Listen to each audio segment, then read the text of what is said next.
I very well may have ruined somebody's life, but in all honesty, she helped me do it. I was with my ex, Kay, for 2 years. We'd been living together for one of those, and for a while, everything about the relationship felt solid. Or at least, I thought it did. About 6 months back, I found out that she'd been having an affair with her boss. I confronted her on the spot. No screaming, no dramatic arguments, just the truth that I had. She didn't even attempt to deny it. Didn't bother to come up with an excuse. That night, she just packed her things and moved out of our apartment. I figured that was the end of it. It hurt, sure, but I was ready to move on.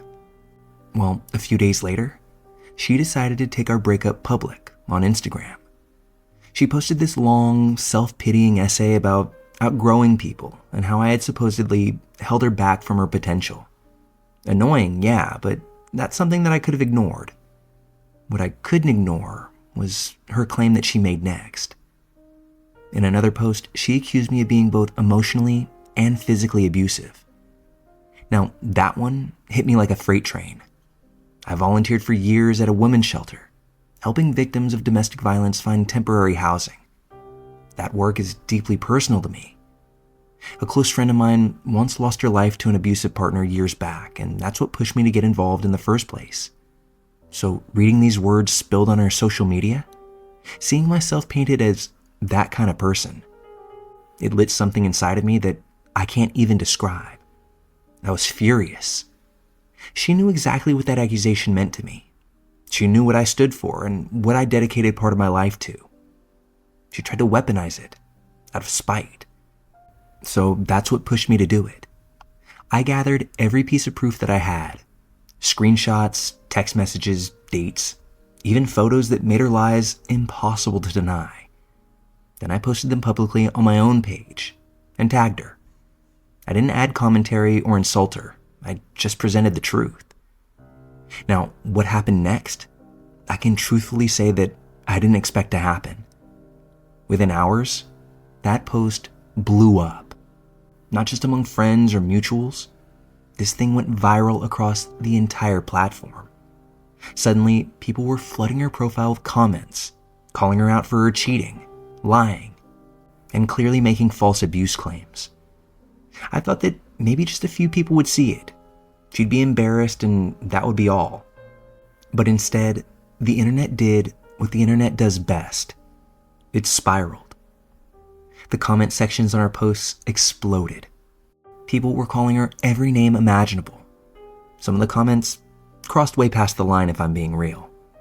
Death threats, harassment, even targeting some of her family members.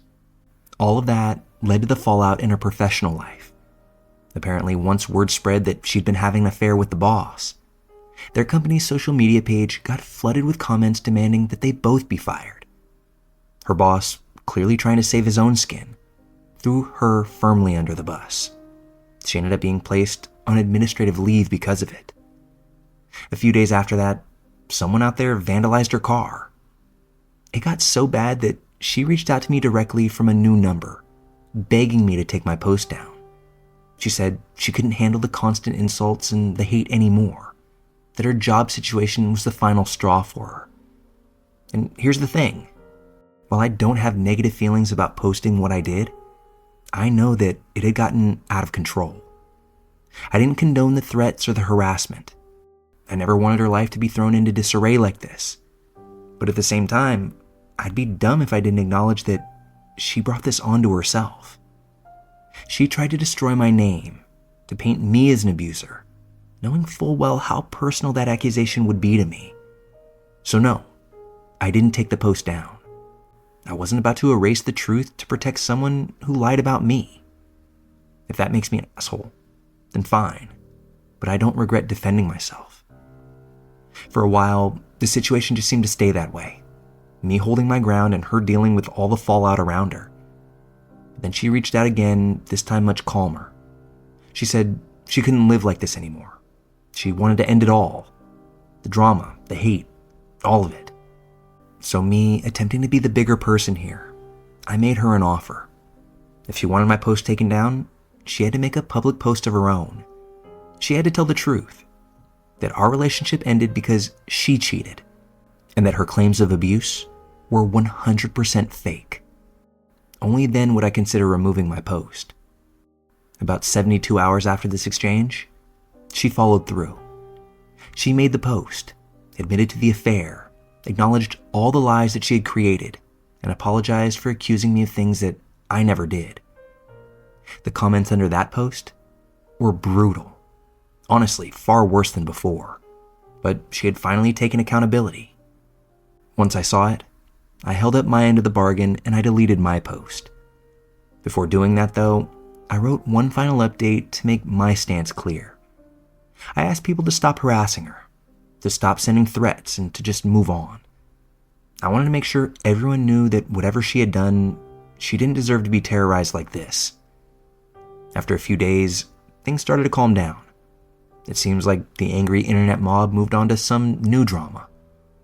Her comments dropped from the thousands to the few hundreds. Still harsh, but I'm sure much more manageable. As for me, this whole thing left me with mixed feelings. Some people said that I should have sued her for defamation, and maybe I could have. But honestly, I didn't want to invest time or money in what eventually would just drag on even further. Now that it's over, I don't even feel anger anymore. Just pity. Disappointment, too. The internet rage machine did most of the damage for me, even if that was never really my intent. I didn't want to destroy her life. I just wanted to clear my name. But once that truth was out, it took on a whole life of its own. So, did I ruin my ex's life? Maybe.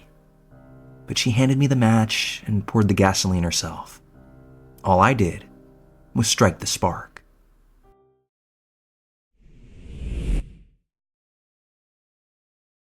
This is without question the most awkward confession I've ever made. I'm 32 now, but when I was just about to turn 21, something happened that shaped the last 12 years of my life in ways I don't think anyone could have guessed. To this day, nobody knows about this. Not my friends, not my family, not even the man who caused it. And before you jump to conclusions, no, it wasn't intentional. It wasn't violent. It was actually romantic. But one moment changed everything. During a passionate, albeit rough romp in the sheets, I herniated a disc while having sex. It was one bad position, one wrong move really, and my spine has never been the same. The pain that I'm in is constant. It's been there every day since that night. And the man who caused it, again, without meaning to, has absolutely no idea. He's married now, 2 kids. I see pictures sometimes because he's still close to someone in my family. They talk about him quite often, about how successful and kind and grounded he is. Every time I hear his name, there's this quiet ache. It's not just in my back, it's in my chest. We'll call this guy A. He's about 4 years older than me. He was a family friend for as long as I can remember. The kind of guy that everyone just loved. He was funny, respectful, just an all-around solid person. I'd always thought he was attractive, but he never looked at me that way. Well, one summer, right before I turned 21, something shifted. He was single at the time, and I was at that stage in life where I thought I was invincible. Young, impulsive, still figuring out who I was. We hung out a few times that summer, realized we had a lot in common, and the chemistry between us was undeniable. When things ultimately went further, it felt electric. And I was ecstatic that if even for just a few nights that summer, he was all mine. Well, at some point on the night in question, something went very wrong. We were already in the midst of a session. We were going at it and I was giving as well as I was getting. But I remember a sharp, almost electric pain shooting down my spine. In the heat of the moment, I just brushed it off. I didn't want to stop out of fear of being embarrassed. I didn't want to ruin that moment. I told myself that it was just a muscle cramp or a weird angle. But in the days that followed, that pain didn't go away. It only got worse. The doctor eventually told me I herniated a disc, an injury that most people at 21 years old would never see, an injury that even less people would see from sex. I was mortified. I never told A what had happened. I couldn't. It felt too humiliating, too weird. Like, how do you even start out a conversation to somebody like that? Hey, remember that night? Yeah, you literally broke my spine. Instead of talking about it, I just pulled away. I told A that I needed space, that I'd moved on.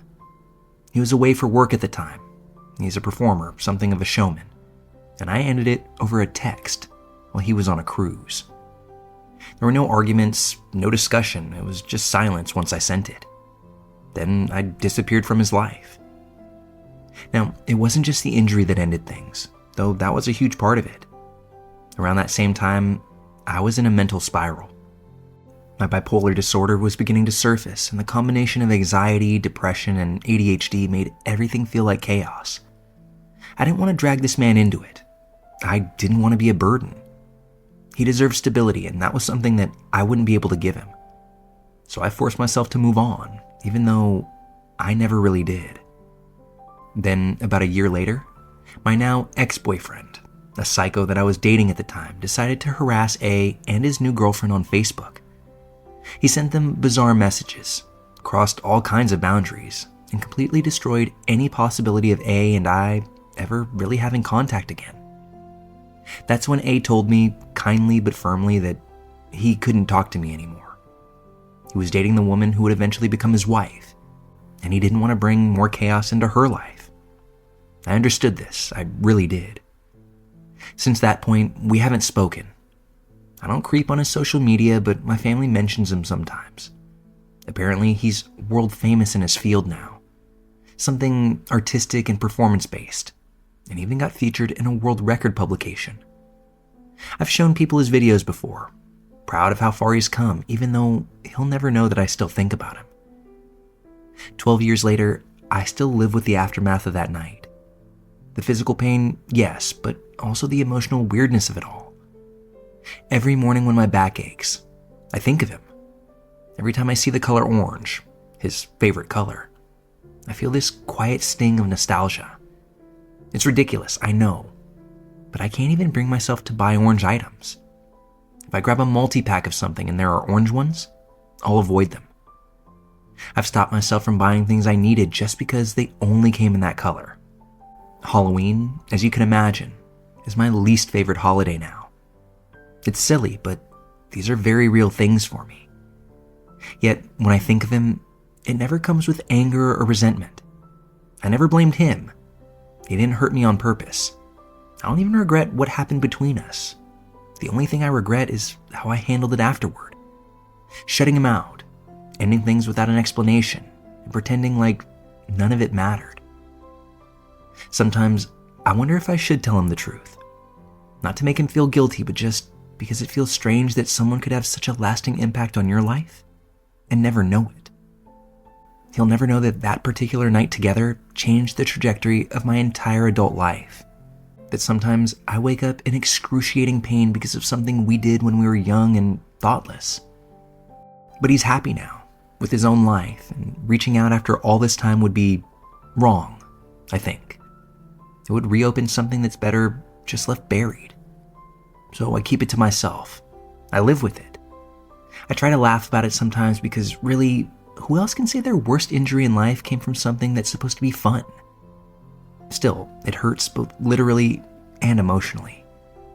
Sometimes when I can't sleep and my back is throbbing, I find myself lost in old memories. I think about telling him anyway, just to let it all out.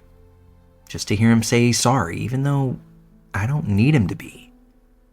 But it leads me to ask, people of the internet, would you ever tell someone that you were intimate with that they slept with you so hard that they left you permanently injured? After 12 years and countless thoughts on this matter, I still can't decide.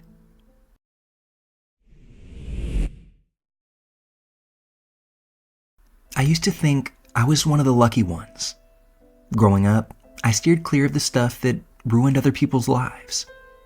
I watched friends experiment with drugs and alcohol, going down dangerous paths, but I kept my distance. I told myself that because I was stronger or smarter, that I was different. I thought addiction was just something that happened to other people.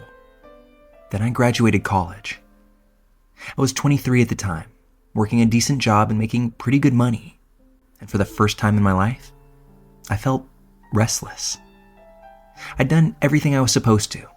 I studied, I worked hard, I was responsible. And yet I felt like something was missing. So one night when a coworker offered me something to, quote, take the edge off, I said yes. That single yes destroyed everything. Within a year, heroin had hollowed out my life. I lost my job, my apartment, and almost everyone who cared about me. My girlfriend left. My parents stopped answering my calls. I spent 2 months sleeping wherever I could.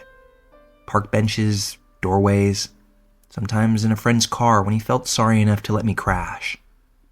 I was a ghost, an absolute shell of the person I once was. When I finally hit rock bottom, I joined a support group. I told myself that this was my last chance. For the first time, I really listened to the people around me. People who, just like me, had lost everything. Those who had clawed their way back from death. Those who had seen the ugliest parts of themselves and still decided to fight. It took me months, but I started to feel alive again. I found a new job, a modest apartment, and began rebuilding what little I could. I marked every day clean on my calendar. 1 year, that was my initial goal.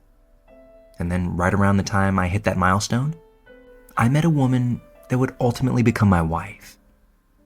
From our first date, I knew she was different. She wasn't loud or over the top, just real. She laughed at my bad jokes and asked questions that made me think. She had this calmness about her that made me feel like, for the first time in years, I didn't have to run for myself. We fell in love fast, and a year later, I proposed. 3 months after that, we were married, and 4 months after that, she was pregnant. When she told me, I remember feeling this surge of joy, like maybe the universe was finally giving me a second chance at life. I was clean, I was married, and now I was going to be a dad. Everything that I'd ever lost felt like it was leading me to this exact moment. But after the initial excitement wore off, that's when the fear started to creep in. Because once you have a child, that's it. There's no do-over. This isn't a job that you can quit. There are no breaks, and no way to walk away when things get hard. It's a forever kind of responsibility, and that realization hit me like a tidal wave. I started obsessing over everything that could go wrong. What if I wasn't good enough? What if my wife got tired of me? What if she left and took our child with her? I'd seen other guys lose everything in custody battles, paying child support for kids they barely got to see, scraping by while their exes moved on with their lives. And that fear consumed me. When fear meets weakness, that's when the past comes knocking. I started, for the first time in a long time, thinking about heroin again. The thought alone of it scared me, but it just wouldn't go away. I told myself I needed to feel that escape just one more time, to take the edge off, to clear my head and find peace before my life became something that I couldn't control. I told myself foolishly that it would only be once. When my wife was 5 months pregnant, I relapsed. It wasn't a big thing at first, just one time, a small dose, and I rationalized every decision as me deserving the break. I told myself that I could handle it. But then one time turned into twice. Twice turned into every other day. I fell back into the same pattern so easily that it terrified me, but not enough to stop. I tried to be careful. I think I hid it well. My wife noticed that I was acting strange, but she just assumed that it was the stress of the pregnancy. She gave me space and told me that she understood. I took full advantage of that kindness. Then one night, she started having contractions. She was only 30 weeks along, too early. She called her doctor, who told her to rest, that it might just be Braxton Hicks contractions. But by morning, it was clear that something wasn't right. She was in labor. She told me she was going to the hospital, and I, pathetically, told her I was going fishing with some friends to calm my nerves. I'm sure you can guess what the truth was, though. I spent the entire day lying on a stained mattress in a storage shed, high out of my mind. When I woke up, the light outside was dim. My mouth was dry. My head was now pounding. I checked my phone and saw 39 missed calls. I don't even know how many texts. I don't remember what I felt first, whether it was panic, guilt, or disbelief. But I do remember my hand shaking as I tried to stand. By the time I made it to the hospital, everything was over. My wife was in bed, pale but smiling weakly. Her mom and sister were there. They'd cut the umbilical cord, taken photos, and celebrated the birth of my daughter, all without me. My wife looked relieved to see me, but her mom, she didn't hold back. She tore into me, rightfully so. Said that I was selfish, said my wife needed me and I wasn't there. She was right. Every word was true. I lied, of course. Told them I'd been in an area with no cell service. Told them that I didn't see the calls until I got back on the road. My wife believed me. Or maybe she just wanted to. Our daughter is 14 weeks old now. She's tiny and perfect and has my wife's smile. Every time I hold her, I think about that day. The one day that I should have been there more than any other. And how I wasn't. I've been clean since that morning. I haven't touched anything, but I'd be lying if I said that I wasn't struggling. I don't remember it being this hard the first time. Maybe because back then, I didn't have anything to lose. But now I have everything. My wife knows my past. She knows I used to be an addict. But she doesn't know that I relapsed. She doesn't know I was high when our daughter was born. Every day, I want to tell her. I want to come clean. Just to stop carrying the secret that gnaws at me every time I see her hold our child, but I'm terrified. What if she never trusts me again? What if she starts to wonder whether I can keep our daughter safe? I'll tell myself that I'll say it tomorrow, but tomorrow keeps coming and I keep staying silent. Sometimes when the baby's asleep and my wife's resting beside me, I lie there staring at the ceiling, thinking about how close I came to losing everything all over again. How easily it could happen again if I ever let my guard down. I missed the birth of my daughter because I was high on heroin. That's the kind of mistake you don't get a second chance to fix. That's just something you carry every day that you're on this earth. I don't know if I'll ever tell my wife the truth. Maybe one day down the road when I'm stronger. Maybe when I can say it without breaking down. But for now, I just hold my daughter tighter. I memorize her little adorable face and remind myself what's at stake if I were to ever slip again. I'm not proud of my story, but I'm alive and I'm clean for now. I'm trying every single day to make sure that the next time my daughter needs me, I'll be right there.